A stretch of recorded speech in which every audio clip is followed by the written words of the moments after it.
আসলে আপনি ভেবেছেন আপনার চালাকি আমি বুঝতে পারবো না, কিন্তু না, আমি জানি আপনি 10 টাকার পেছনে এই জন্যই প্রেম প্রস্তাব লিখে পাঠিয়েছেন যাতে আমি আপনার প্রস্তাব অস্বীকার করলেও 10 টাকার লোভে যেন আমি অস্বীকার করতে না পারি।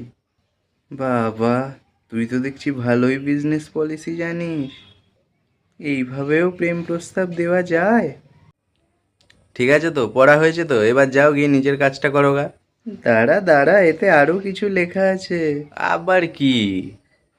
আসলে আমি আপনার প্রস্তাবের উত্তর দিতে একটু বেশিই দেরি করে ফেলেছি, তাই আমার বিয়ে হয়ে গেল আজও আপনার প্রস্তাবের উত্তর দেওয়া হলো না।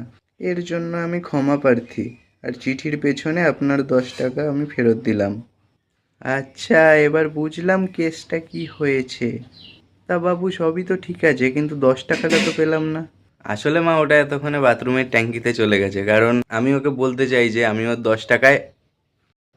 এই পর্বটা ভালো লাগলে অবশ্যই লাইক কমেন্ট করে দেবেন।